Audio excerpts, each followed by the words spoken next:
Oi, meus amigos, tudo bem? Eu tinha feito um teste, mas não deu muito certo, né? Como eu costumo devanear bastante enquanto eu faço os meus afazeres domésticos, né? Eu tentei gravar um vídeo enquanto lavava a louça, mas o som era mais de panela e prato batendo e aguaceiro da torneira do que eu falando. Então vamos pro cenário tradicional mesmo. Eu tenho recebido muitos comentários no vídeo que fiz sobre o documentário do Red Pill e sobre a entrevista da autora desse documentário, né, a Casey J, e eu descobri que esse crescimento das visitas se deu porque o autor do canal Tragicômico fez um vídeo recente sobre a Casey e o documentário, né? E os espectadores dele acabaram vindo pra cá, né? Pro meu canal, então valeu. O documentário do Red Pill revela pra muitas pessoas o novo movimento de homens que tem ganhado cada vez mais adeptos pelo mundo afora, que é o MGTOW, eu acho que se fala.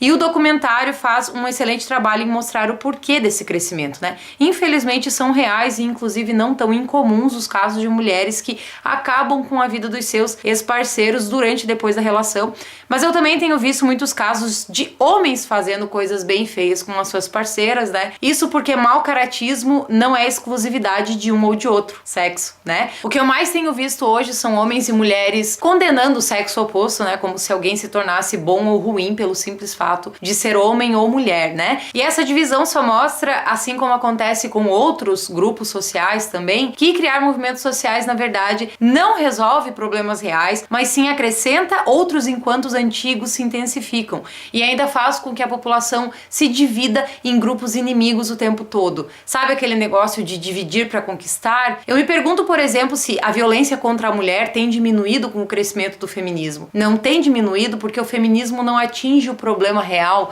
que não está no fato de o agressor ser homem, mas sim por um problema endêmico da nossa sociedade, que é a violência. A violência no geral, né? E para se acabar com a violência no geral, pelo menos minimizar, né? Porque acabar eu acho que nunca vai acabar, mas e diminuir, enfim, a violência no geral e, consequentemente, a violência contra a mulher, a sociedade teria que focar nos problemas reais, problemas relacionados à moral, à educação, às emoções, ao fortalecimento das relações pessoais, familiares, sociais, problemas relacionados até mesmo à espiritualidade. Mas o movimento feminista se resume a deturpar um problema complexo desses, como se casos de agressões de homens contra as mulheres fossem mais comuns do que outros tipos de violência, e não são. E dizer isso não é minimizar a violência contra a mulher, é atentar para a realidade do fato de que a violência atinge todas as camadas sociais, todos os gêneros, todas as religiões, etc, etc. Ou então, como se toda a violência contra a mulher, porque outros tipos de violência não fazem parte da agenda feminista, né,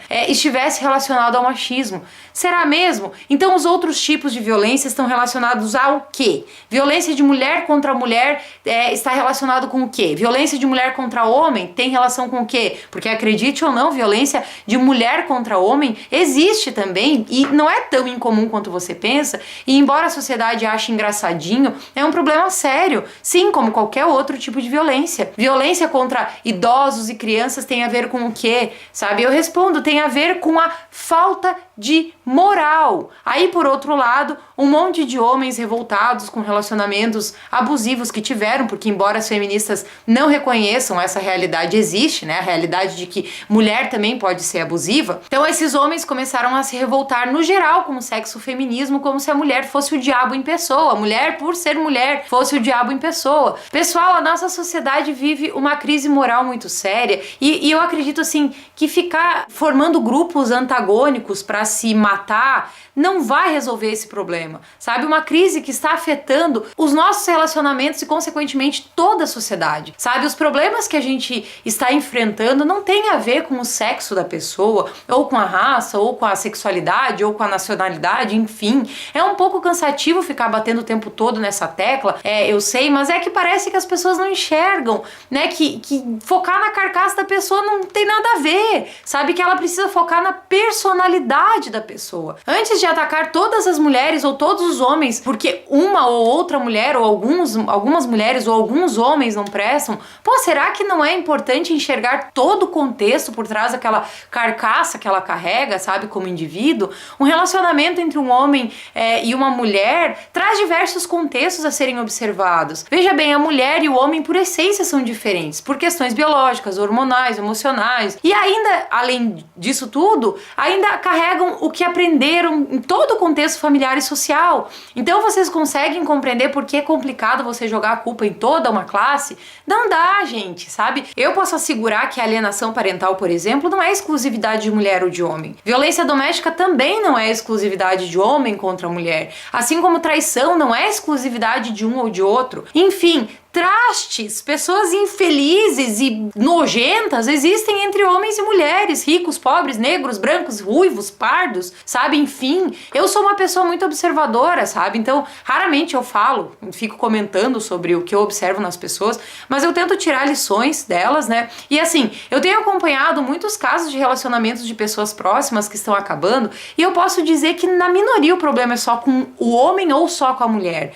É claro que há relacionamentos em que o problema está mais em um do que no outro, com certeza, né? Há casos desse tipo, há casos de relacionamentos abusivos, de traição, geralmente envolvendo só um dos lados, embora o outro lado não seja perfeito, né? Mas, enfim, e eu não sei, eu posso estar errada, mas quase todos os relacionamentos, pelo menos os que eu observo, são imperfeitos porque ambos são imperfeitos. E porque são duas pessoas essencialmente diferentes. Algo que não dá pra negar é que muitos homens têm ficado na fossa porque suas ex-mulheres fizeram um estardalhaço na justiça pra tirar os bens do cara e a guarda dos filhos e tal, né? Já que em casos de vara de família o homem geralmente sai mais lesado. Agora, dizer que todas as mulheres são monstros com base em algumas não é muito sensato, ao meu ver, sabe? Eu até vi um cara comentando num vídeo aí que ele foi casado 3 vezes, né? E que os 3 casamentos foram horríveis, e aí ele joga toda a culpa nas mulheres, e aí, claro, passou a acreditar que todas as mulheres são perversas e tal. E aí eu fiquei me perguntando, né? Será mesmo que o problema estava só com elas? Pode ser que ele tenha tido muito azar de ter encontrado 3 mulheres horríveis, e aí, coitado do cara, né? Mas o mais provável é que esse cidadão também tenha imperfeições que não está muito apto a assumir e mudar, sabe? E o ponto em que eu quero chegar é justamente esse. Muitas vezes a gente se agarra a movimentos sociais, a ideologias, a grupos de pessoas revoltadas com problemas semelhantes aos nossos, né? E se esquece que tem muita coisa em âmbito pessoal que a gente também precisa mudar, né? Não adianta só culpar o mundo pelos problemas quando nós não estamos dispostos a melhorar, sabe? Porque mais do que problemas sociais, nós temos problemas morais e principalmente problemas psicológicos. Todos nós temos problemas psicológicos. Eu fico de cara até hoje quando eu escuto pessoas dizendo que quem vai a psicólogo é louco. Cara, é bastante desinformação ainda afirmar esse tipo de coisa. Sabe aquele ditado, cada cabeça é uma sentença? É isso, cada caixinha aqui, é única, porque carrega inúmeros fatores diferentes. Eu já deixei claras antes as minhas críticas ao feminismo, né, e todos os movimentos sociais ideológicos. Eu não gosto de ideologias porque elas quase sempre carregam pautas pré-estabelecidas, muitas vezes deturpadas e que não podem ser questionadas. E com o feminismo não é diferente, por isso eu sempre digo aqui no canal que eu não faço militâncias por A ou B, mas sim discuto ideias. E eu quero pontuar algumas coisas aqui nesse vídeo. Primeiro, eu reconheço que existe sim violência contra a mulher, assim como existe violência contra todo mundo, porque a violência é um problema endêmico, especialmente no Brasil, né? E não é só contra a mulher, importante frisar. O problema é que quando a gente vê uma mulher sendo agredida por um homem, todo mundo recrimina, e com razão, né? Mas quando a gente vê um homem sendo agredido por uma mulher, aí todo mundo acha engraçado, ou diz que a culpa de alguma forma foi dele, entendeu? Alguma coisa ele aprontou e tal. Então, se alguma coisa a mulher aprontar, quer dizer que ela também merece apanhar? Não, né? Então, do outro lado também não. Segundo, eu não conheço muito bem esse movimento MGTOW, mas quero dizer aos homens desse movimento que, embora eles tenham tido experiências ruins com mulheres, não quer dizer que todas sejam o demônio, mas se eles se sentem melhor sozinhos, né, sem relacionamentos, tudo bem, é uma escolha deles. Eu só espero que esse tipo de movimento não se torne um feminismo às avessas, porque daí será mais um movimento social para criar mais uma divisão na sociedade. E terceiro, existe gente de mau e bom caráter em qualquer classe social, o que reforça a minha ideia de que mais importante do que culpar o mundo inteiro pelos nossos problemas é tentarmos ser o agente da mudança, né? Ou seja, mais do que exigir que o mundo inteiro mude, devemos olhar para dentro, reconhecer as nossas imperfeições e mudar de dentro para fora, tentar melhorar pessoalmente ao invés de forçar a mudança nos outros, né? Porque a gente não vai conseguir forçar nenhuma mudança. O cara que se casou 3 vezes, né, que eu citei, e disse que as suas mulheres foram responsáveis pelos problemas matrimoniais, será que ele tentou fazer uma varredura interna para ver onde ele também estava errando? Ou será que ele é tão azarado assim de ter encontrado 3 mulheres horríveis e ao mesmo tempo um ser humano perfeito, né, já que segundo ele somente as suas mulheres erraram. É grande a probabilidade de que ele não estivesse querendo assumir também os seus erros, né, assim como acontece em muitos casamentos, em que homens e mulheres, né, não vou apontar só para um ou para outro, homens e mulheres atribuem os problemas somente aos seus parceiros ou ex-parceiros, né, só o fulano errou, a fulana era isso, fulano é aquilo. Não, gente, os dois lados têm arestas a parar, tem pontos a melhorar, né, as pessoas são imperfeitas. Me aponte uma pessoa perfeita no mundo, né, que não tenha falhas, que não tenha manias chatas, que não se estressa de vez em quando, que não solta os cachorros, sabe, é difícil encontrar, eu acho que é impossível encontrar, não concorda? Então eu acredito que o ponto de maturidade acontece exatamente quando a gente aprende a abrir mão do orgulho e reconhecer as nossas imperfeições. Às vezes vai demorar a vida inteira para corrigirmos algumas delas, né, mas o mais importante é dar esse primeiro passo, e não vão ser ideologias ou movimentos fechados em torno de focar em quem nos prejudicou, ou pior, né, em quem nem conhecemos, né, mas que se assemelha a quem nos prejudicou, né, que vão fazer a gente se curar e principalmente melhorar como indivíduos e sociedade.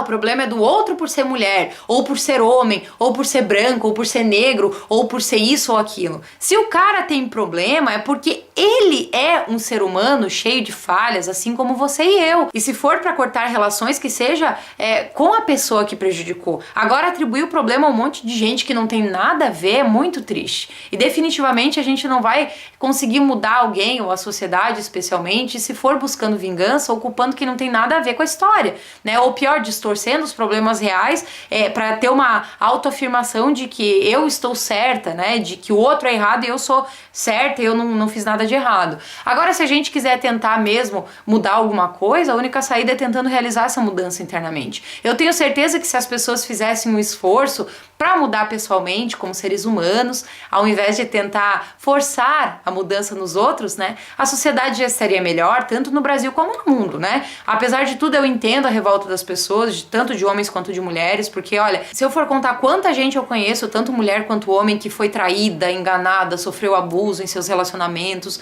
sabe? Eu faria uns 300 vídeos relatando. O que é triste, porque só prova que a sociedade ainda carece muito de uma boa base moral, mas ainda assim eu posso estar enganada e sendo até ingênua demais, né? Mas por mais que eu conheça histórias de pessoas muito ruins no mundo, sabe? Eu consigo enxergar também que existem outras pessoas muito boas e numa proporção maior. Mas às vezes a gente está tão focado em enxergar o negativo para alimentar os nossos traumas, as nossas raivas, né? E aí se proteger de uma nova decepção, que a gente deixa de perceber que, na verdade, aquelas pessoas que nos fizeram mal são a exceção e não a regra. Né? E outra coisa muito comum que acontece é que, na necessidade de provar a verdade de que realmente todos os homens são horríveis ou todas as mulheres são horríveis, muita gente acaba inconscientemente procurando se relacionar exatamente com pessoas semelhantes àquelas que nos fizeram mal. Vocês já pararam para pensar nessa possibilidade? Então, bom, eu acho que por hoje é isso. Deixa aí o seu comentário e curte o vídeo, compartilha, deixa a sua opinião. Se você quiser relatar alguma experiência pessoal, relata aí, fique à vontade. Então, um beijão e até a próxima!